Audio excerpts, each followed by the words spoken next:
Para Pasvlog lovers yang terkasih, jumpa lagi di Pasvlog Kema. Pada kesempatan ini kita akan mendalami tentang Minggu Palma, dan tentunya kita akan melihat bagaimana 6 makna Minggu Palma paling istimewa bagi umat Katolik di dunia, dan yang keenam paling mendalam maknanya. Pertama, perayaan Minggu Palma selalu jatuh pada hari Minggu sebelum hari Minggu Paskah dirayakan. Perayaan ini dirayakan oleh umat Katolik di seluruh dunia dengan membawa daun palma. Minggu Palma juga menjadi rangkaian dari Pekan Suci yang istimewa. Perayaan ini merujuk kepada peristiwa yang dicatat pada 4 Injil, yaitu Markus bab 11 ayat 1-11, Matius bab 21 ayat 1-11, Lukas bab 19 ayat 28-44, dan Yohanes bab 12 ayat 12 sampai dengan ayat 19. Yang kedua, Minggu Palma merupakan sebuah peringatan untuk menghormati masuknya Yesus ke Yerusalem sebelum dikorbankan dan dibangkitkan kembali.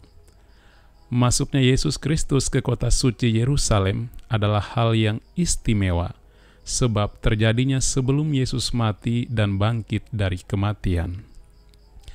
Itulah sebabnya Minggu Palma disebut pembuka Pekan Suci yang berfokus pada pekan terakhir Yesus di kota Yerusalem. Pada Minggu Palma, gereja tidak hanya mengenang peristiwa masuknya Yesus ke kota Yerusalem, melainkan juga mengenang akan kesengsaraan Yesus. Oleh karena itu, Minggu Palma juga disebut sebagai Minggu Sengsara. Yang ketiga, soal penggunaan daun palem dalam perayaan ini bukan tanpa alasan, di mana saat Yesus memasuki kota Yerusalem, para pengikutnya memenuhi jalanan dengan daun-daun palem tersebut. Menyambut dengan sorak-sorai beserta daun palem di tangan juga ternyata telah menjadi kebiasaan yang dilakukan untuk orang yang berkedudukan tinggi pada masa itu. Selain itu, penggunaan daun palem di Minggu Palma juga dianggap sebagai simbol kemenangan yang digunakan untuk menyatakan kemenangan martir atas kematian. Hal ini berdasarkan tradisi Yunani Romawi yang meyakini bahwa daun palem adalah simbol kemenangan. Pemaknaan simbol kemenangan didasarkan pada bentuk daun palem yang menyerupai tangan yang sedang melambai.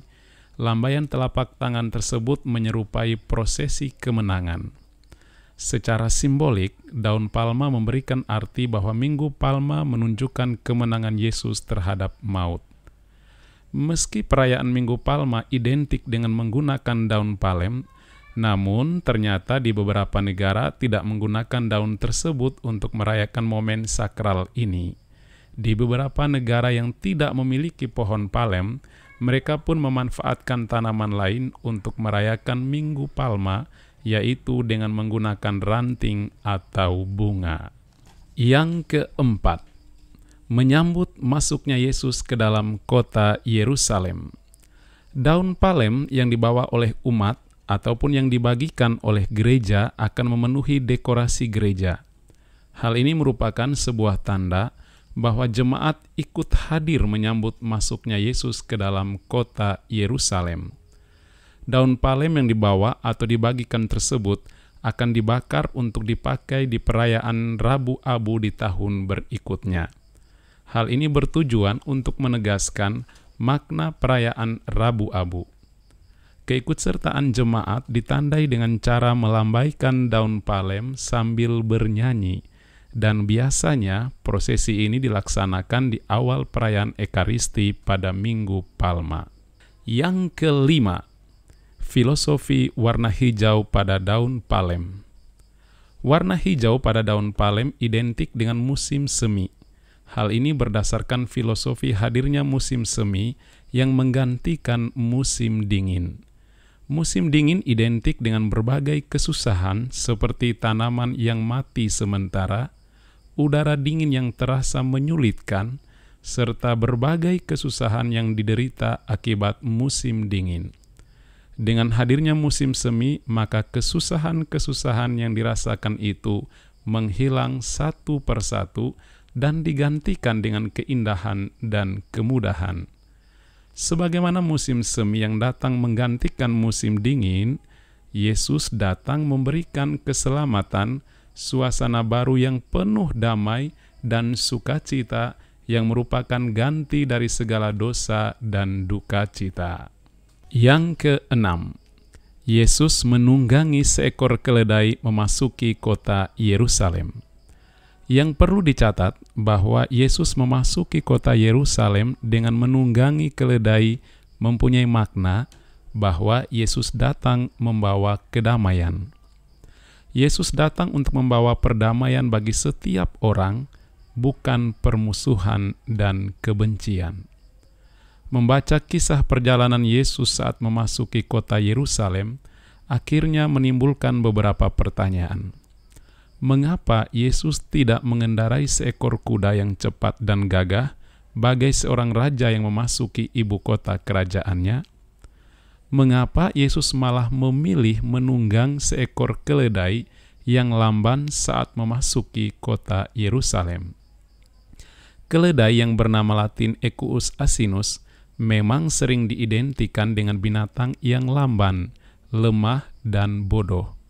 Apalagi bila dibandingkan penampilan dan kecepatannya dengan binatang kuda yang bernama Latin Equus caballus, yang satu genus dengan binatang keledai. Tak banyak yang tahu dan tak bisa dipungkiri bahwa keledai merupakan binatang pekerja berat. Keledai bukan binatang pemalas, namun hanya tampak malas. Meskipun keledai termasuk binatang yang lambat, namun binatang ini mampu menerima dan menahan beban apapun selama keempat kakinya masih mampu menahan beban yang dipikulnya. Semua tugas hampir selalu dikerjakannya dengan baik dan tuntas. Berbeda dengan binatang kuda yang ternyata sangat memilih-milih dalam bekerja. Makna simbolis dari binatang keledai inilah yang ingin disampaikan oleh Yesus kepada umat Kristiani, bahwa sama seperti seekor keledai, seberat apapun beban dan penderitaan yang harus diterima dan dipikulnya hingga harus mati di kayu salib, tetap akan dilalui dan dijalani oleh Yesus. Akhirnya dengan kuasa mujizat dari Tuhan, maka Yesus pun bangkit dari antara orang mati. Selain bahwa Yesus pun harus menggenapi nubuat dalam kitab Zakaria bab 9 ayat 9 yang mengatakan, "Bersorak-soraklah dengan nyaring, hai putri Sion, bersorak-sorailah, hai putri Yerusalem. Lihat, rajamu datang kepadamu. Ia adil dan jaya, ia lemah lembut dan mengendarai seekor keledai beban yang muda." Demikian para Pasflok Lovers, 6 makna Minggu Palma paling istimewa bagi umat Katolik di dunia, dan tentunya ini semua bisa menjadi persiapan dan permenungan bagi para Pasflok Lovers untuk memaknai perayaan Minggu Palma. Tuhan memberkati.